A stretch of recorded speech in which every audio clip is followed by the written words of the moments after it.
The 3D collection is finally here, and it's here to stay. At least until March, of course. But let's talk about what the hell is going on with these games. When this game was announced, some were very excited, included myself. Some others, not as much. But what does this really mean for the company, and what can this tell us about what they're trying to do right now? I'm gonna be talking about some contrasts that I made, and this is all based around fact and speculation. So let's make it quick. We're gonna be starting with a recent history lesson. On August 2018, Disney began production of Mulan 2020, and because of health concerns, it was decided that the movie would find its debut not in movie theaters, but in a live streaming service, namely Disney+. Users of the service that were already paying had to, depending on where you live, pay an additional $30 on top of the subscription fee to watch the newly released movie between September and November of this year, after which it will become available to all subscribers on December 4th and thereafter.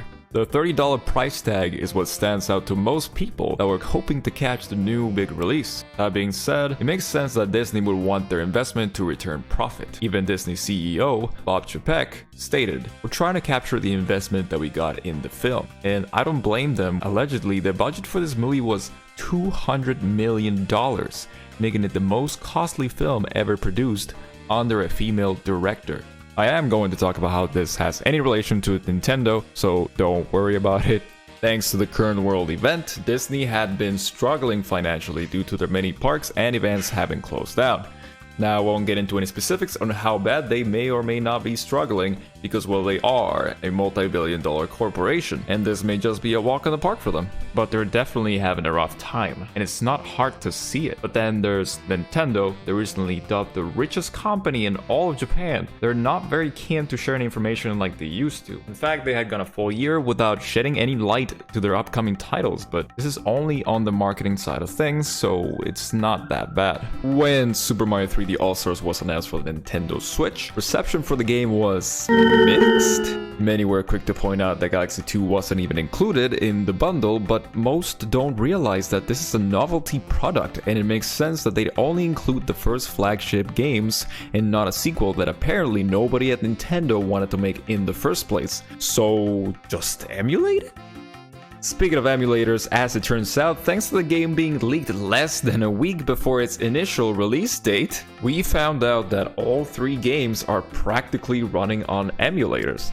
This is a bit of a blurry topic, since at which point we, the players, had to be taken to by these little things before beginning to criticize the efforts, the real efforts that were put into the game. Like I said, Nintendo doesn't like sharing information, and the fact that the 3D collection is imported but emulated gives clear indication that almost no man-hours went into its development. But at least we are not paying full retail price for. Oh, well, at least this indicates that they are confident in the quality of their product and that they're not just trying to make a quick buck out of us. Okay, well, at the very least, we know they're not just trying to make ends meet before an economic deadline of some sort. Okay, you get the point. The thing is that Nintendo isn't being affected as much as other companies around the world, so a lot of people are angry at Nintendo for going the emulation route for the 3D collection and then slapping a $60 price tag on it after calling it a job well done. I personally enjoy the novelty of being able to play all 3 games on the Switch, but I would be lying if I said that knowing they are just being emulated with some added benefits didn't bother me.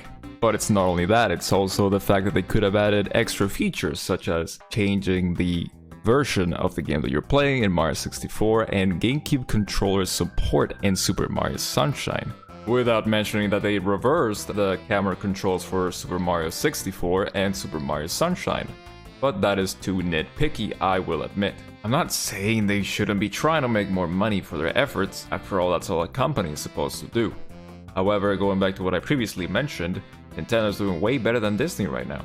But they act as if they really need to call back the previous success for more money. They must have spent $50 on making this collection. And as untrue as that is, you could go as far as saying that. Disney, on the other hand, had spent millions on this movie. But to Nintendo's defense, this was all before things started going downhill. This still doesn't excuse the poor amount of effort in this collection. However, they even remade both Ocarina of Time and Majora's Mask on the 3DS. Zelda is a big franchise for Nintendo, but it's not the face of Nintendo, and yet it seems to have gotten a better treatment somehow. Let me know what you really think.